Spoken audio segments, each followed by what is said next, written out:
Hi, my name is Matt, and I just wanted to thank you not just for watching right now, but for helping me get to 50 subscribers.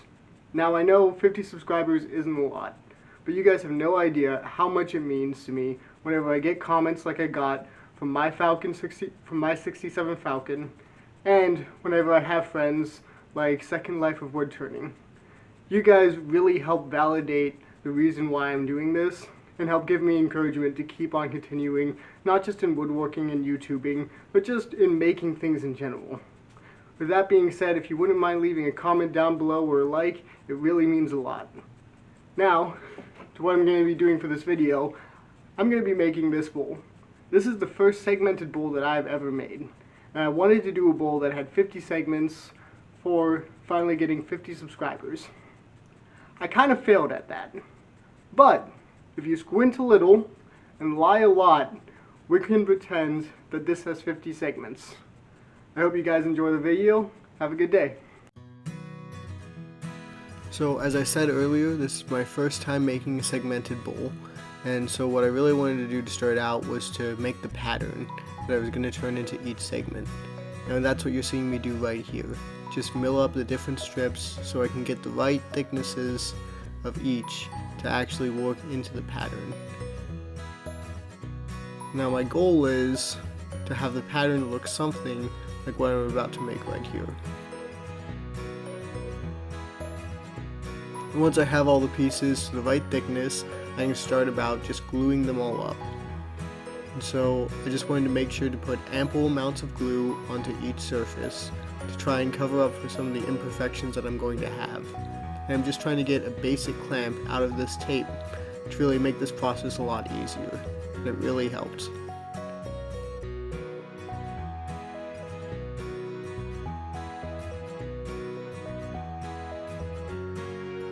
Once I had everything lined up and taped down, I was able to clamp it really well. And I added a little strip of maple at the bottom. Now you're just seeing me clean up all the edges and to make sure that I get a nice and consistent block of wood.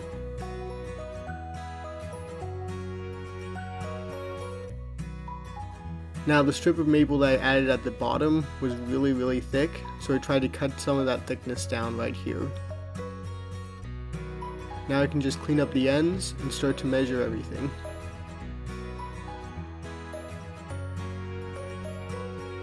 Once I had gotten a good measurement, I realized that to get 24 segments out of this block, I needed to cut pieces about 1.5 centimeters thick.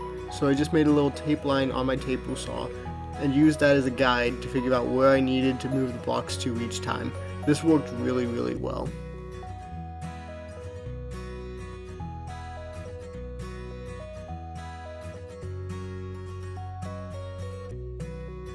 Once I started running down on thickness, I just ended up using a little piece of scrap maple to extend my cutting guide.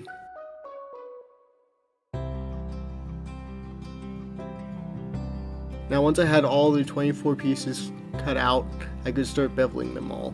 Because I'm making a ring that essentially has 12 segments with spacer blocks in between, I need to bevel each of these corners to 15 degrees.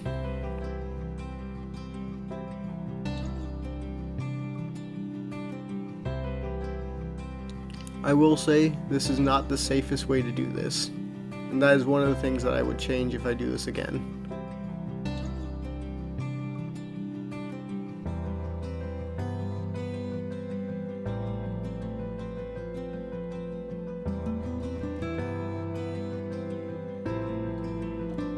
To glue the pieces up, I really enjoyed using this tape method. All I had to do was line up the bottom of each piece with the baseline of the tape. It made it really easy to get a consistent bottom, as well as to keep all of the pieces in the row to make the glue up a piece of cake. All I had to do was just put a little bit of glue on each one, and then wrap it all up.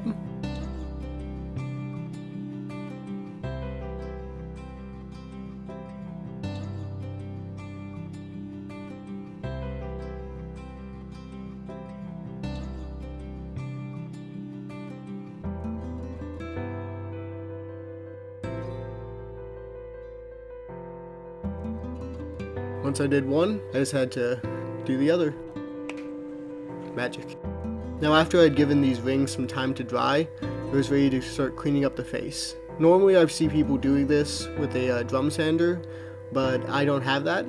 So instead what I decided to do was I was going to clean up the faces on just some sandpaper and a slab of marble that I had lying around the shop, and I would clean up the second face on the lathe. And that worked out really well.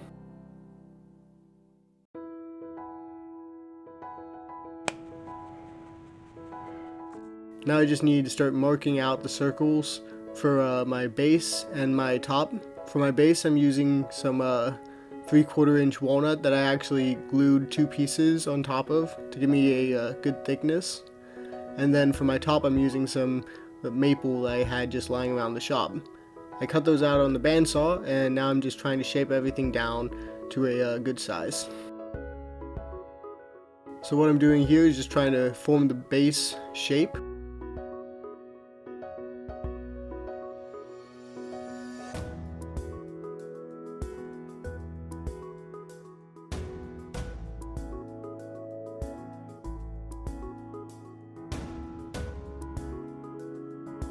Once the bowl bottom shape starts to take form, I can start doing a little bit more detail work.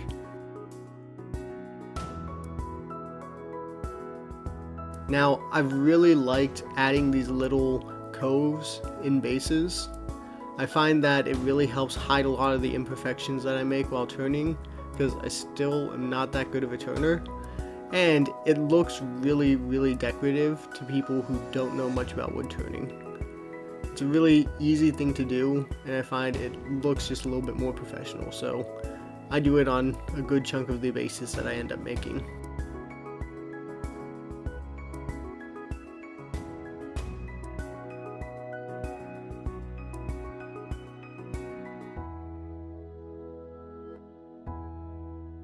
Once I have the bottom finished, I can start working on the inside of the bowl. And what I'm just trying to do here is remove the space from the warm drive and then clean up the face.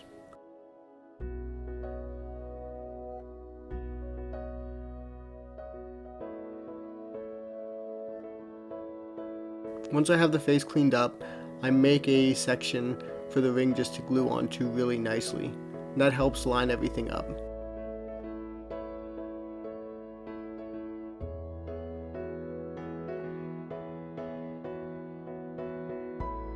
And then I can just add ample amounts of glue and clamp everything down.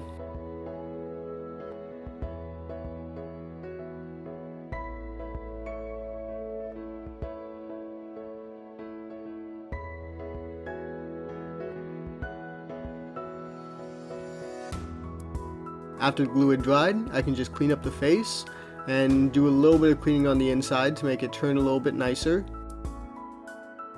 What I'm really focusing on right now is just trying to get everything glued up.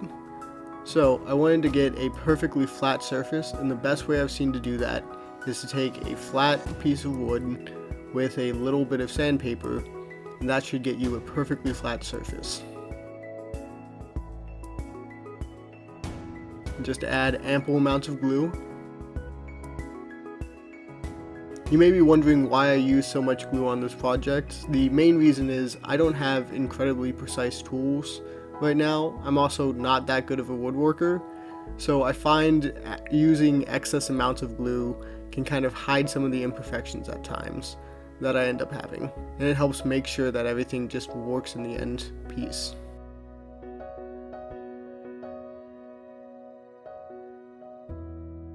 Now after the glue had dried, it's time to start shaping this.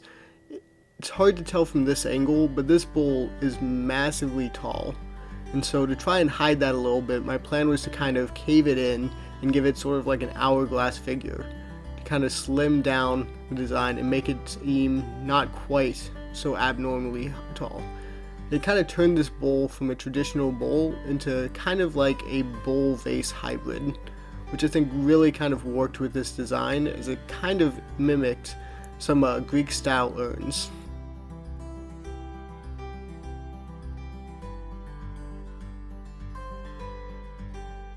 Once I'd figured out how deep I wanted to go in the middle section, it was just a process of trying to turn both of the sides in a somewhat even fashion to that middle.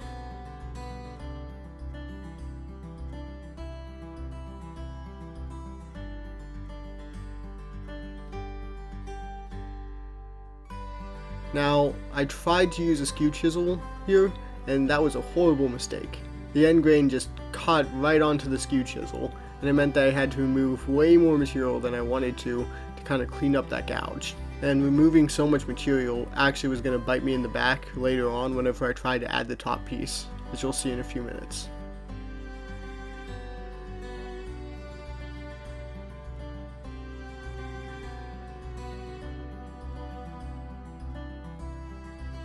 So once I have the outside pretty much done, I can start working my way on the inside, and I'm just trying to kind of mirror that outside pattern of coming skinny in the middle and then widening out on the base as well as the top.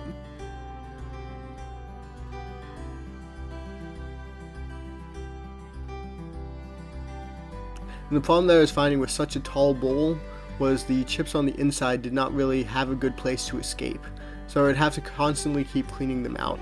It would really help to have a good vacuum setup for this, where you could just suck the chips out automatically as opposed to having to brush them out manually every few minutes.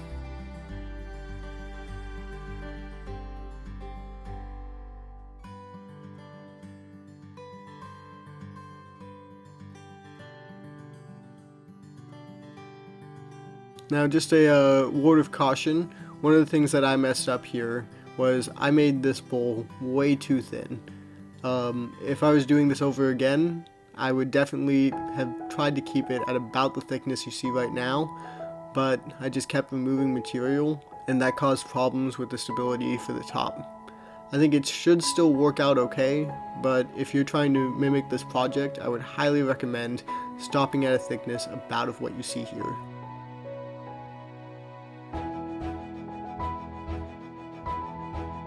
There is so much sawdust.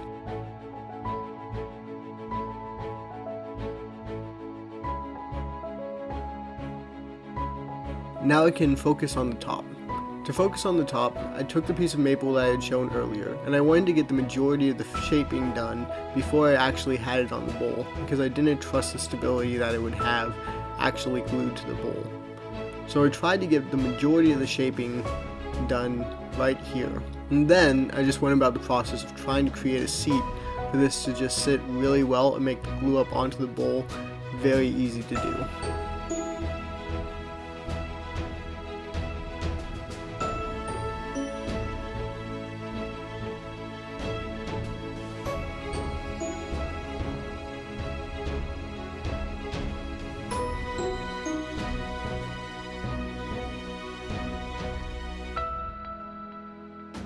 Once I get that seat where it's a good nice fit, I can start focusing on just parting everything off and leaving a little rim that you can kind of see. Now I can just add ample amounts of glue and try to clamp it down.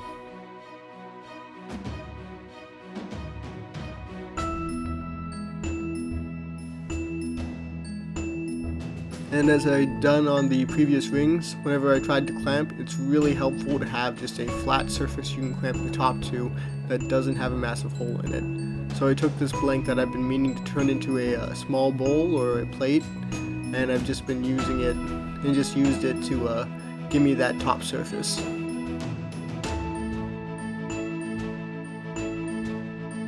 So once that had dried, I could just start taking all the clamps off and start to turn it.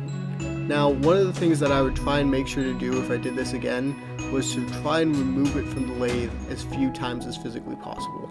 Every time I put the bowl back onto the lathe, I had to true up all the sides to make sure that they were all flush with each other and flush with the new origin point. If you are doing this, I would highly recommend you try and set everything up so that way you can just keep it on the lathe.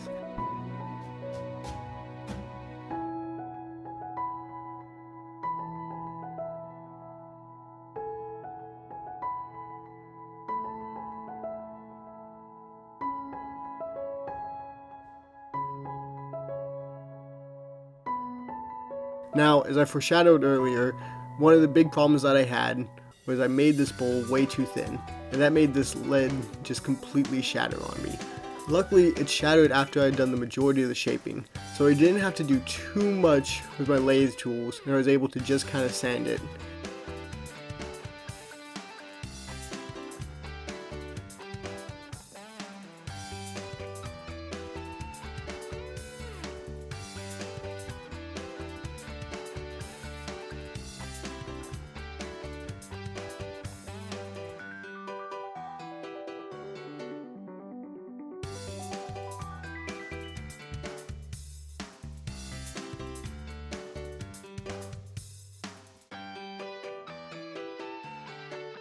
Now to apply the actual finish on the top, all I wanted to do was use a basic boiled linseed oil and base wax after I let the boiled linseed oil sit.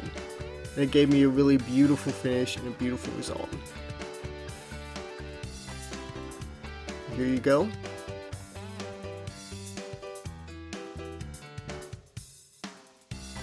I would like to thank you right now for watching. If you guys wouldn't mind leaving a like or subscribe and just leave a comment down below. It would really mean a lot.